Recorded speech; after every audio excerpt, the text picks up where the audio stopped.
It's an arena in which our next guest never played, but boy, he'd get a standing O if he did come out and visit. But he's a wee bit away from here, but the internet is beautiful, so he's here with us live now on Willard and Dibs on the River Islands guest line. It's none other than Andrew Bogut here on 95.7 The Game. Hey, Andrew, it's awesome to have you.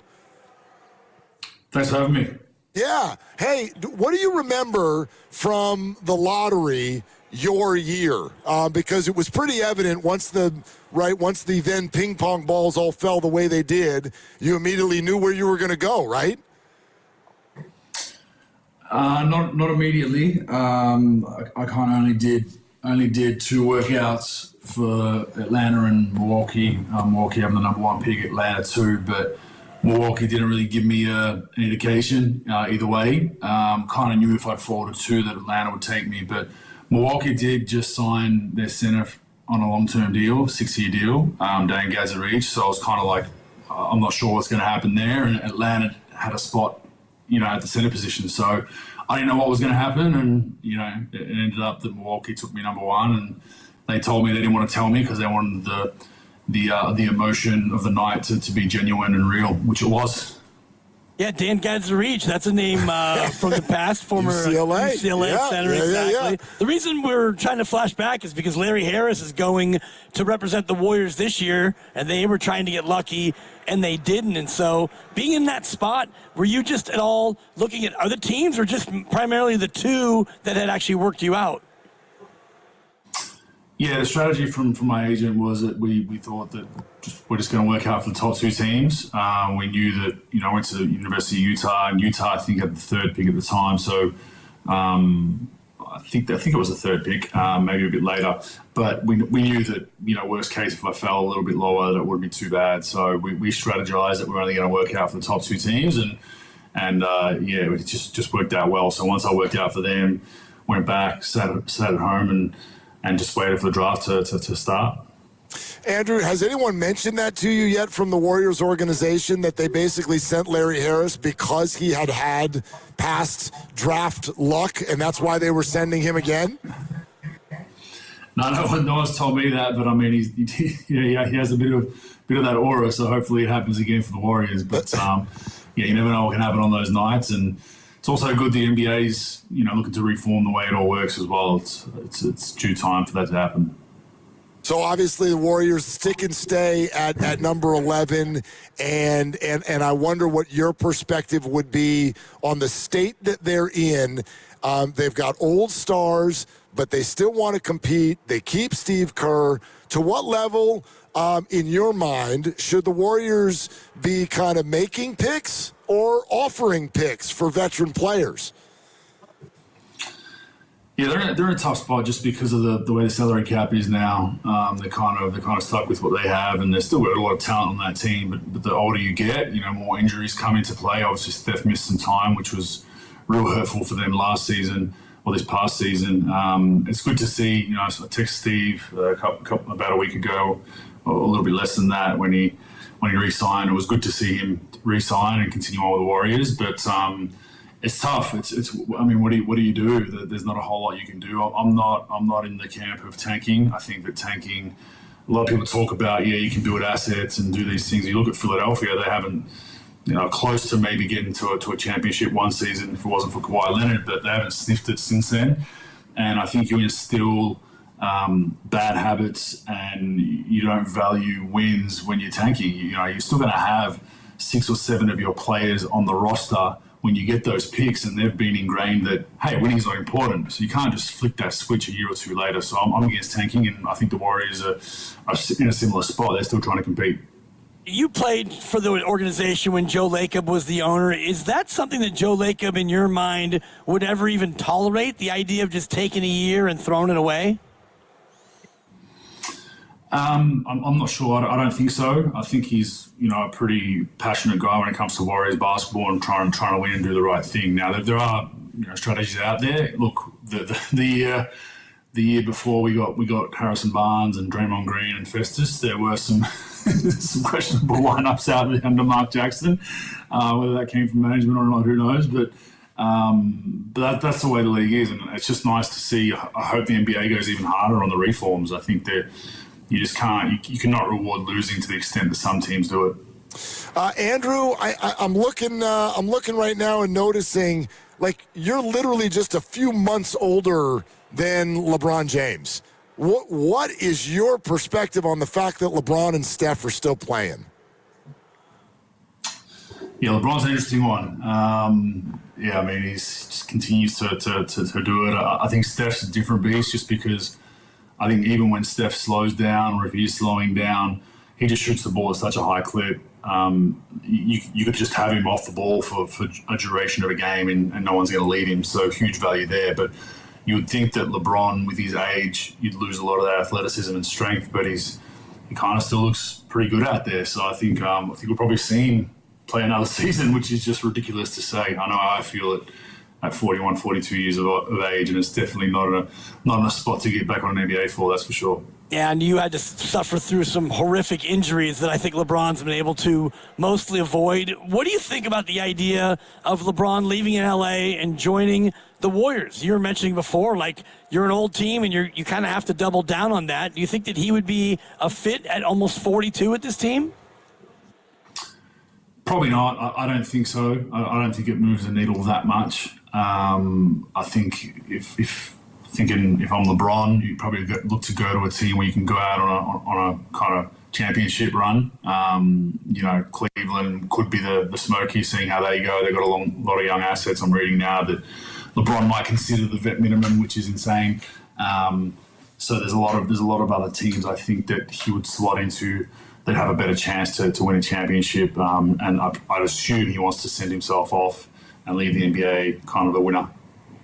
Andrew Bogut is with us here on 95.7 The Game. Willard and Dibs talking all things out with the Warriors situation in the NBA. I mean, Andrew, let's do this with Giannis too. If you were him, what kind of a situation would you be looking for? Because it looks like he's probably on the move.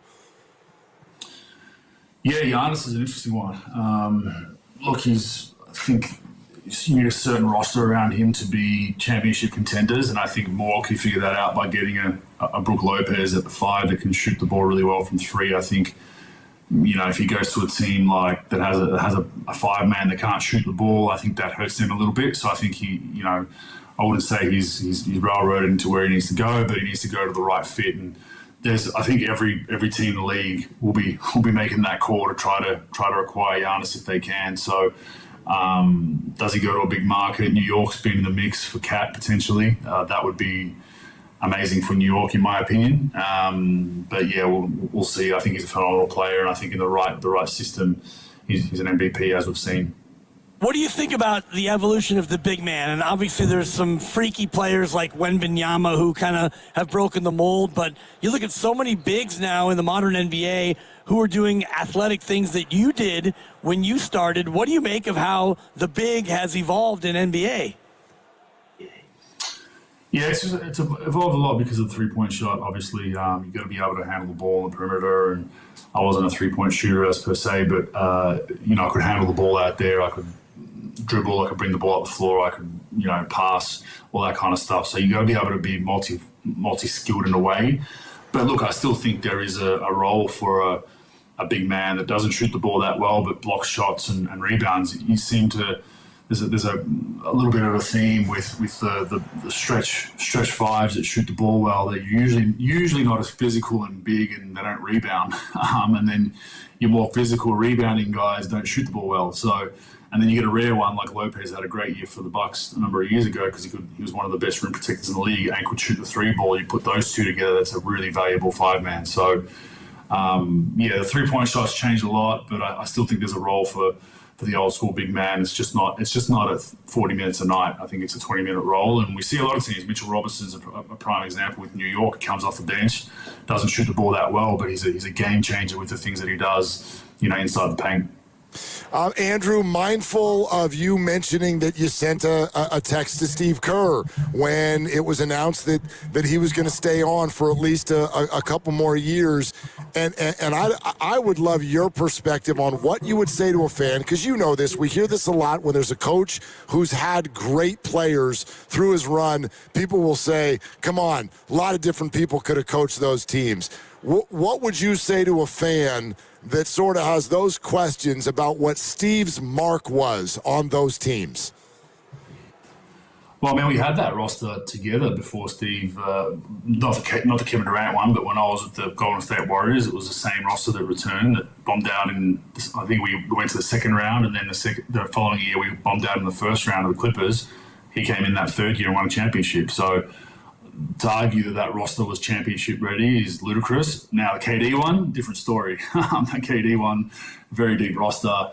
You know, Clay and Steph at their peak with KD and Draymond. I mean, Iguodala, so on and so forth. A much deeper team. But I think he's done a phenomenal job. I mean, he's a big reason why the Warriors have the success they've had. And just because you have a team of stars doesn't mean you're going to win. And I think where Steve is very, very good is personality management, people management, knowing that, you know, hey, this guy can push his buttons, I'll get a positive response. This guy needs a bit more hugs. This guy needs to be a bit more gentle with this guy.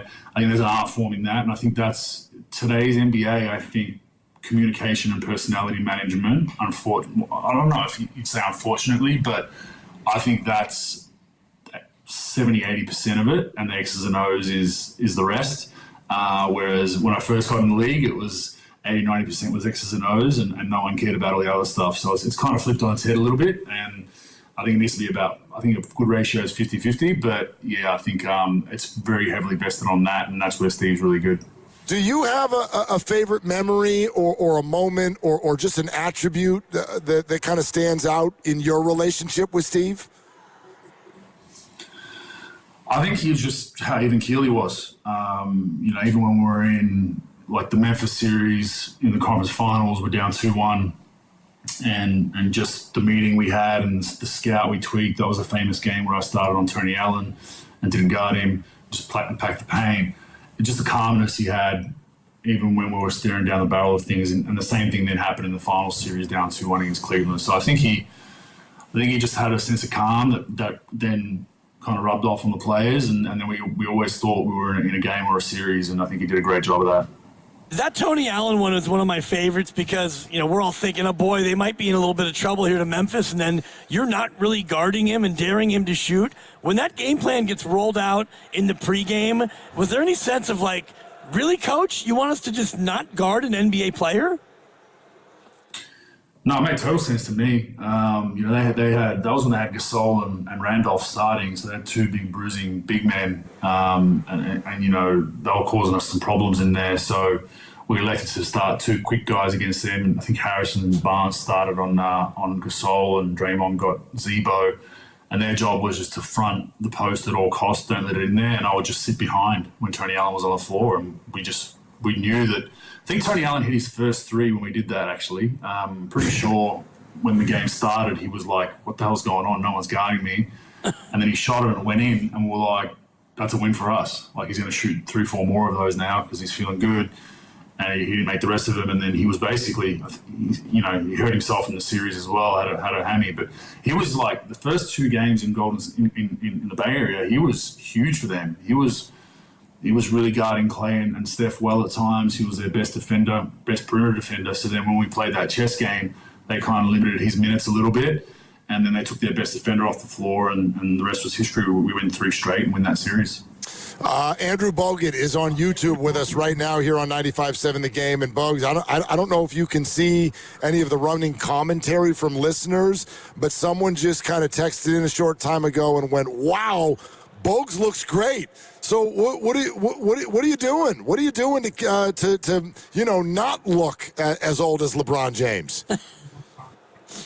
Yeah, just when you retire, you got to change your eating habits a little bit. So, you know, when I was playing, you get a lot of carbs and a lot of food for energy. And when you retire, you realize that you don't need that much anymore, and tweak that a little bit. I try to work out 3 or 4 times a week, as you mentioned earlier. I had some injuries in my career, so fortunately or unfortunately, need to keep my body moving for the rest of my life. So I make sure that I'll get 3, 4, 5 workouts in a week. And I'm also assistant coaching over here in Sydney, so the Sydney Kings, so a team that I'm kind of part of the ownership group. I joined the assistant coaching ranks last season, so that was a good run. We won a championship, so I'm 1 for 1, which is 100% at the moment on championships to coach ratio. But yeah, so I was on the court a lot with the fellas and moving around and just trying to look after myself. So appreciate that. There's a lot of work that goes into it. Wait, can we hear about that? Because I know we texted maybe a month ago, and you were like, we got our season to finish first. I don't know if I knew that. Can we hear what happened? You guys won the whole thing? Yeah, we won the Australian National League, so we play in a league with 10 teams here in Australia, part of the Sydney Kings. Yeah, it was a wild season. We started, I think we were 3-6 at one point to start the season. We went on a hell of a run. I think we won our last 14 games in a row.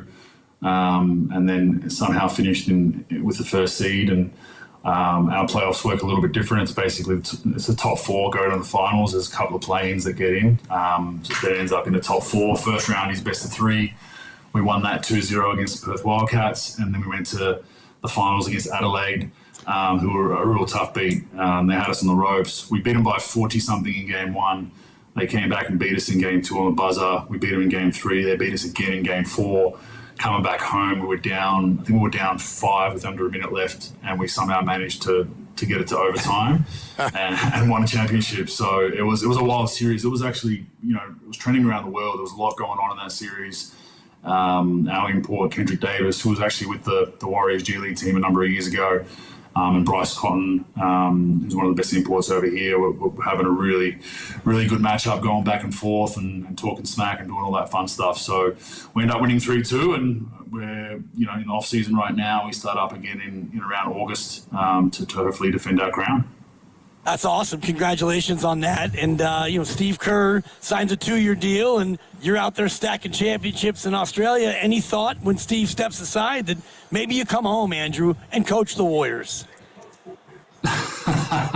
NBA maybe down the line. Right now, I've got 2 young kids. The NBL appeals to me because it's only 1 or 2 games a weekend. The NBA right now is probably not something I want to jump into with 2 young kids. I want to try to be around as much as I can. Maybe once they get into their teenage years, we'll consider something down the line. But right now, I'm kind of happy with where I'm at. Okay, will you take your young kids to the Niners-Rams game in September? Good question. Wasn't even aware it was coming here. Okay. I'm not an NFL. I'm not going to lie. I'm not an NFL fan. Where is it? Is it in Sydney or Melbourne? I think it's in Melbourne. It's in Melbourne. My former home state that I fled. I didn't even know about it, to be honest. So we'll watch on TV, perhaps. All right, sounds good. Hey, Bogut, you're a ton of fun. Thank you so much for spending some time with us. No worries. Anytime. Cheers. All right, you too. Cheers. Yeah.